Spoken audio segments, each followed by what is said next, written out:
omens. Give me sight beyond sight. Greetings, Starfighter. You have been recruited by the Star League to defend the frontier against Sur and the Kodan Armada. Get ready. Prepare for blast-off. Hey, Doc, we better back up. We don't have enough road to get up to 88. Roads? Well, we're going, we don't need roads. Remember, no matter where you go, there you are.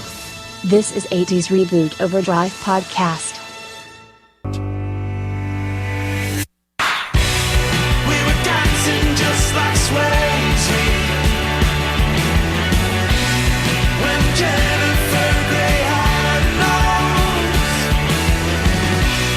Oh, how I miss the 80s, but I'm too young to really know.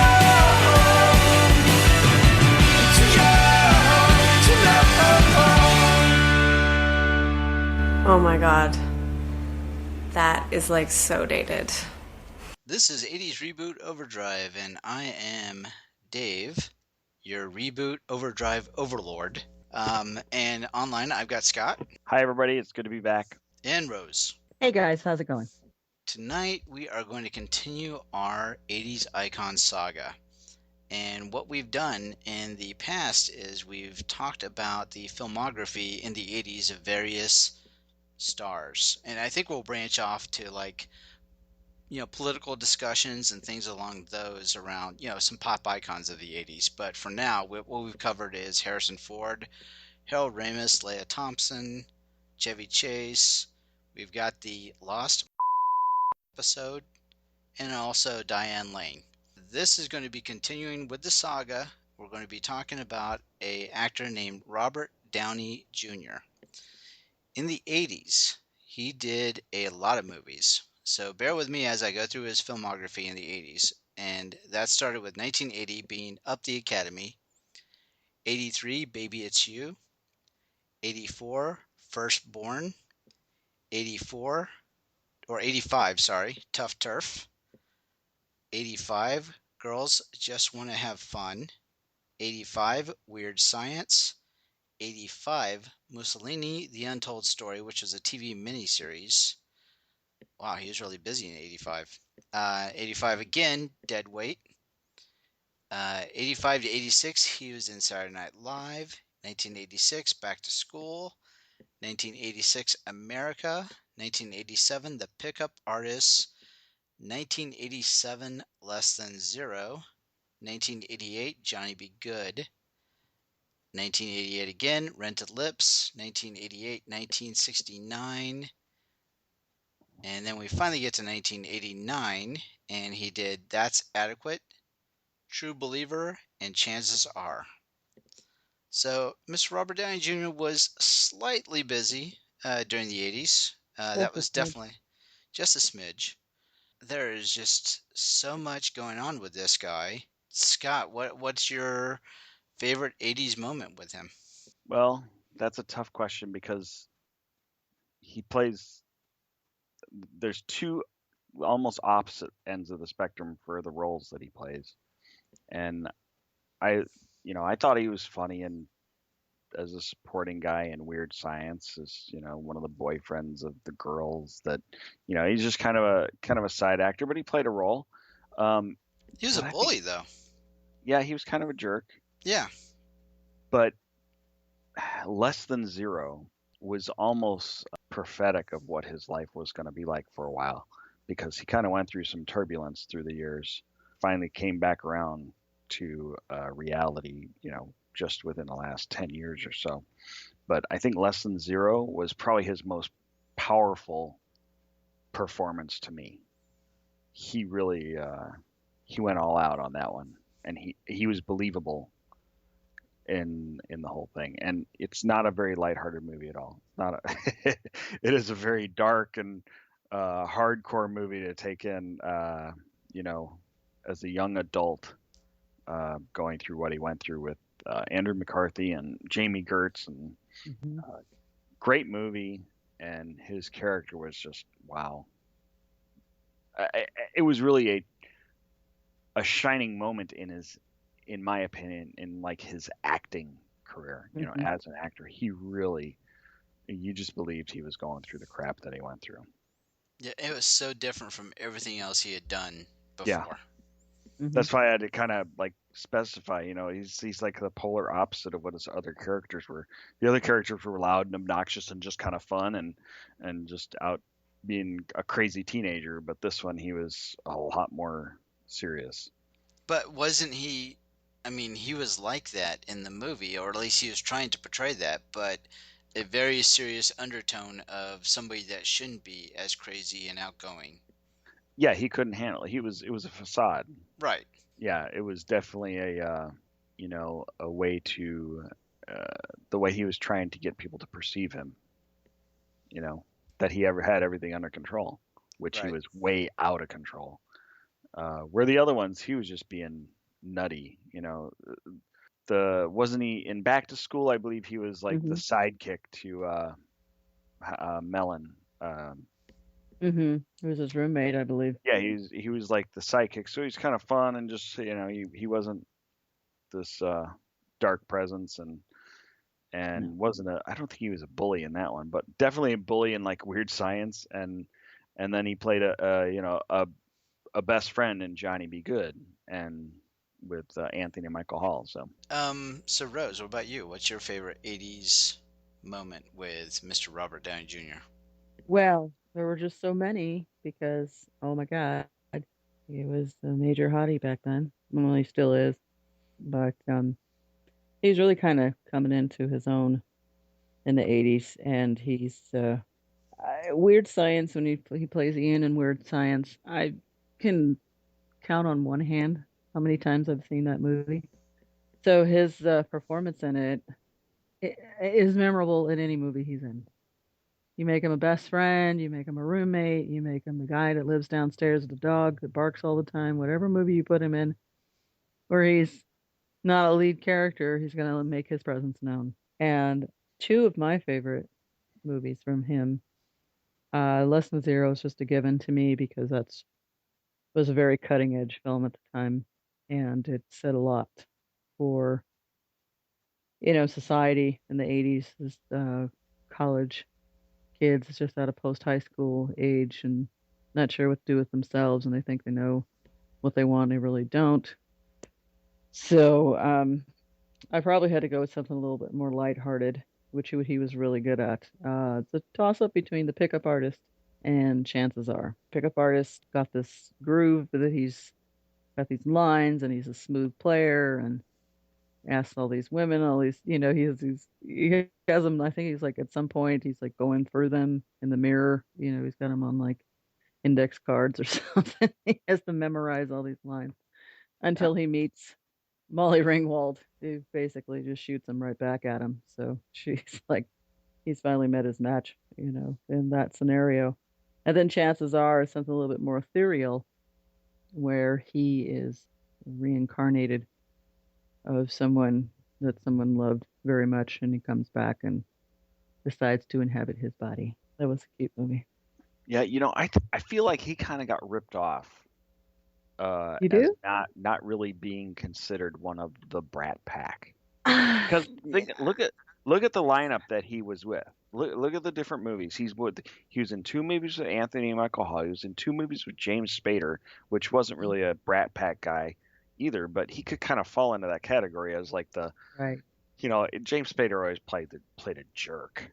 Well, he was always good. he was always the rich snobby jerk that, you know. I think there was more people to the Brat Pack than what we originally got, and I think Robert Downey Jr. should have been included in that lineup, because if you just look at some of the other movies he did, he was in with all those other guys, all those other actors. Yeah. I don't know. I suppose if you had to couple people, 80s actors back then, you could say, oh, The Outsiders was the beginning, the culmination of the Brat Pack, because you had, all of these people in there. But then later on, there's Tom Cruise. He's going on to do Top Gun, and Patrick Swayze does Dirty Dancing. And one by one, they're all kind of separating themselves from that label, so to speak. They're wanting out of that box. And unfortunately, the ones that got left in the box pretty much didn't really, their careers never really took off from that. So I honestly think being in that brat pack persona probably hurt people more than it helped them. Kind of pigeonholed him then. Yes.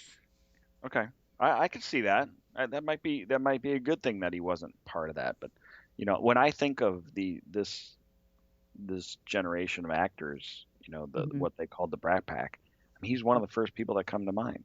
To go along with everybody, along with Patrick Swayze, even though he was a little bit older. Actually, Right. quite a bit older. Yeah. He was about 10 years older than everybody else. Yeah. But I think we might have to have a little breakdown of The Outsiders itself, the movie, down the road sometime, because of all the actors that are in that one, even though he wasn't in that one. So, but No. it's that group of actors, the 80s, which we all love. Actually, that's another great idea, because what our listeners may not know is we're talking about doing this marathon thing where we're going to be going through the filmography of every member of the Breakfast Club. We could totally do that with The Outsiders. Oh, yeah. I mean, there's quite a few movies that were big. Yeah, back ensemble movies, right? then. Right. Yeah. Well, at the time you wouldn't consider it, but now you look back and that was an all-star cast. All-star cast. Huge. Right. Piggybacking on a favorite moment of mine from Pickup Artist. Mhm. I love and you're right, there's a lot of it where he's met his match with Molly Ringwald, and she's got the very sarcastic, dry comeback to, his smooth, debonair kind of way, even though he's not really that, not as altogether as he tries to make himself out to be. No. Right. No. And I guess that's kind of the same theme as, Less Than Zero, but definitely a lot darker. But there's a scene in The Pickup Artist where he's got it's essentially a sheet of paper that he's written all the names and the numbers of the girls that he's met on the street and got their digits. And so he's trying to convince Molly Ringwald at the museum, that he's a changed man because of her. And then she's like, okay, throw away your list. So, of course, he takes the list out of his pocket, because he's got it with him all the time, balls it up, throws it behind him into the kids, and as soon as she turns around, he goes back to go pick up the list again. So I love that moment, from that movie. Yeah, that was a good one. I wish I could recall more of this movie. I haven't seen it in a while. Yeah.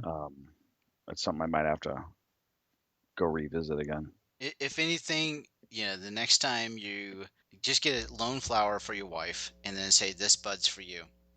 Oh my God. Okay. And just don't tell her she's got a body like a Botticelli either, because then. I remember that line. Are you trying to say that I'm fat? Oh. I remember that line. That's funny. Yeah. You know what? Can I give her the one flower in a bud bottle and say, this bud's for you? Would that? I think would that be the next level, or? I think that's over explaining it. Yeah, that's overdoing it, I think. She might not get it though. Yeah. She might not. She didn't. I don't think she was too much of a movie person back then, except for Batman. Okay, well, there you go. Yeah. She gets I points with know. me on that one. She wins lots of points with Dave on that one. Awesome. Yeah, it was like her favorite movie of all of the whole 80s. She loved that one. Wow. So, yeah. Cool. So now no one brought up Johnny Be Good. Okay, no, now I was just looking at that one. Okay. And I liked him as the sidekick. He plays a good sidekick in the 80s. He does. He did that very well. And I liked the movie Johnny Be Good. It was kind of fun. Anthony and Michael Hall and him together. Just a crazy football player. It was some of his in the beginning of the movie. I remember that they had this big win, or they were there at halftime or something, and the coach gave this speech, and which happens to be, wasn't he the same guy that played Paul Gleason was the teacher. Yes, he was the teacher in The Breakfast Club. The vice principal. Vice principal. Thank you. Yeah. Anyway, Oh yeah. he gives his speech, and the reaction that Robert Downey Jr. gives when they're about to go on the field is just classic. He's just like full on testosterone bursting at the veins popping out of his head reaction to I'm excited, we're going to go win this game. So it's a memorable moment. But also with Mr. Downey Jr. I want to touch on that he did a lot of movies between the 80s and now, but he really didn't come back into the limelight until he hit Iron Man. Right. Which I have just completely I love his character as Iron Man. I think he's phenomenal. He plays the role perfectly. And I mean, how many has he done now? Between the mixes of, the Avengers and man, it's got to be like 6 or 7 different movies. And then they're doing Captain America: Civil War. He's going to be in that too, as Tony Stark. So he's really matured well from the 80s, even though I know he went through a dark time, and you heard it in the news, early 90s, where he went through a couple of rough spots. And that's where you started relating, like, wow, less than zero is not too far from the truth, was it? So, anyway.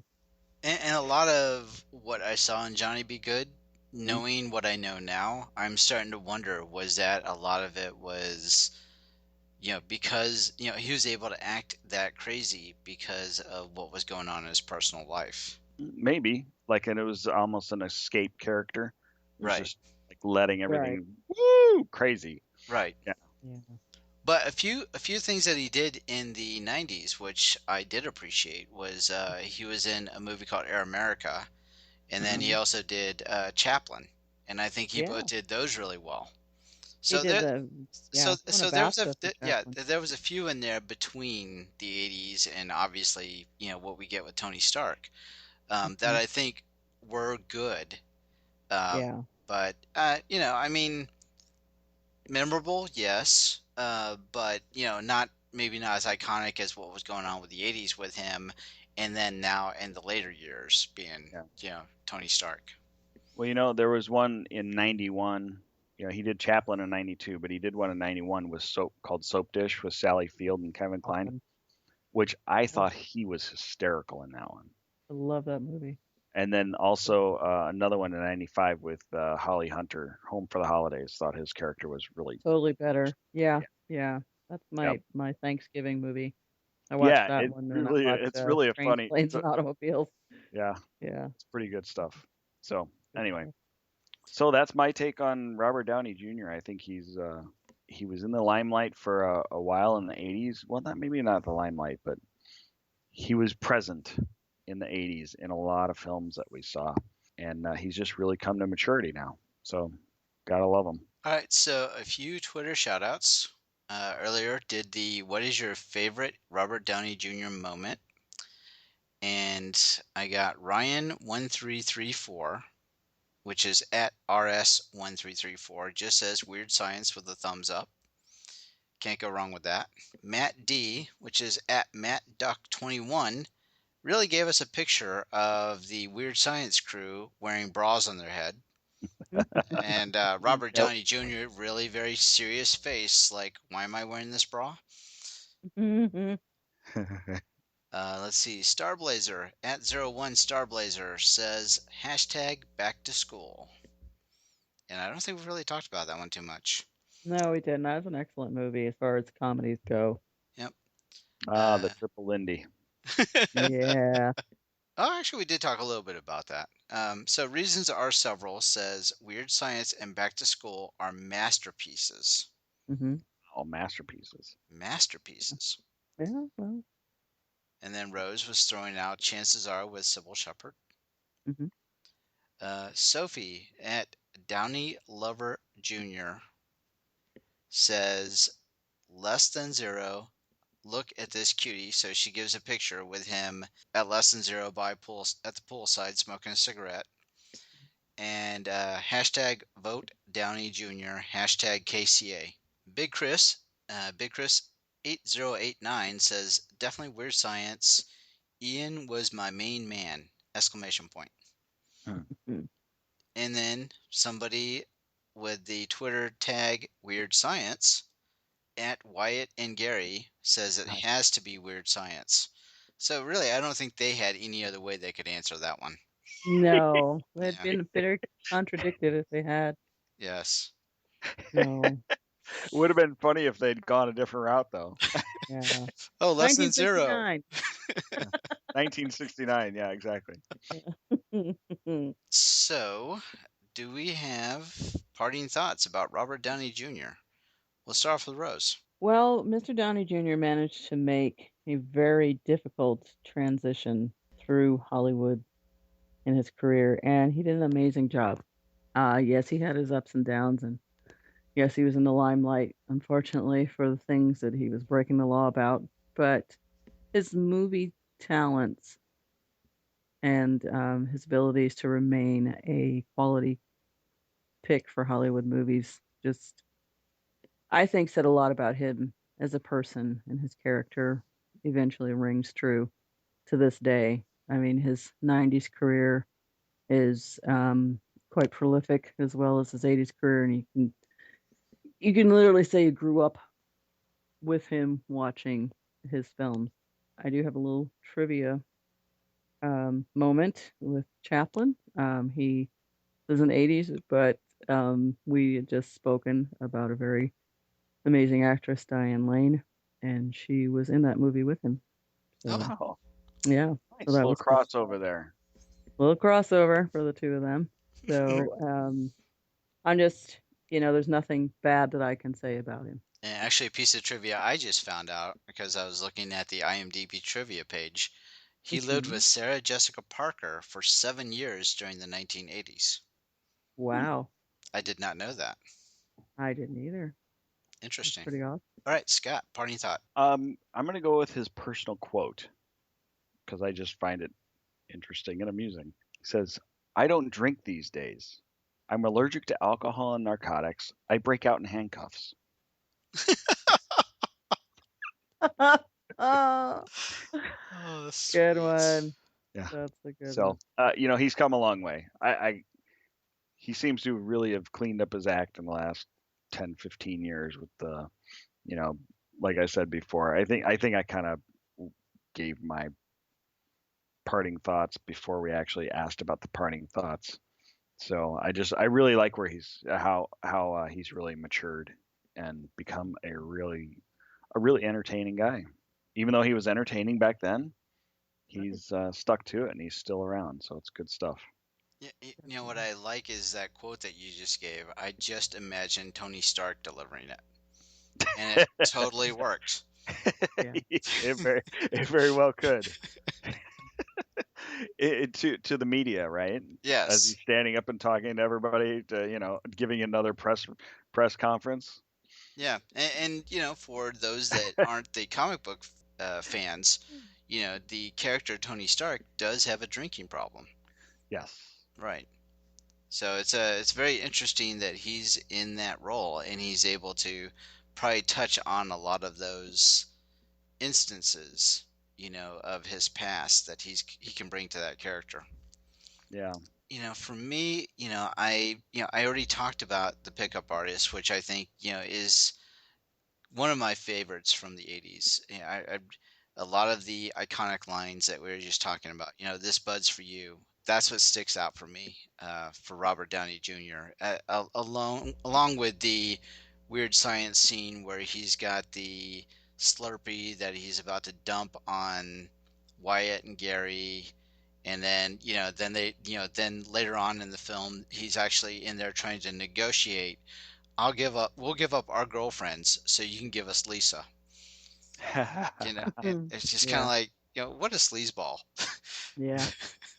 So I just remembered something from that you brought up too. Just a real quick side note. You said this bud's for you, right? From the Yes. pickup artist. Yes. That was also a line used in Weird Science. Not by Robert Downey, but it was used in Weird Science also. When the motorcycle gang broke into the house and one of the motorcycle guys pulled up and like knocked over a coffee table. Some guy sitting on the couch, hands him a beer, goes, "This bud's for you." Oh, So, yeah. I wonder if Budweiser's getting paid for that, or if they paid for that. How's that go? Do they get paid for that, or do they pay for it? Anyway, Sure. sorry, just total Well, it's tangent. product placement, so I think they're. Hey, look, there's a squirrel. Sorry. All right. So back on track. Rose, give us your social media credentials. Oh, just Google 80s Music Girl, and the rest is pretty much everywhere. I'm on Twitter, 80s Music Girl, and Facebook at 80s Music Girl, and Blogspot, 80s Music Girl, and Instagram at 80s Music Girl. So what you're saying is it's 80s Music Girl. I think so. Yeah. Okay. All right. Okay. Just want to make sure Don't I quote heard me. that right. Okay. Yeah, don't quote me though. Okay. Scott, what about you? Yeah, I'm not on the internet. No? Yeah. Well, anybody that listens to our shows knows he's Twitter challenged. I don't know what you guys are talking about, this www stuff.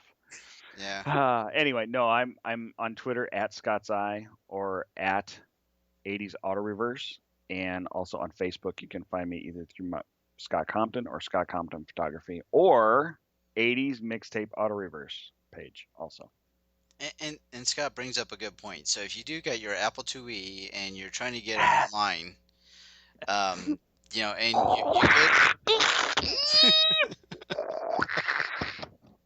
you get into one of those things called the bulletin board, which is really crazy stuff.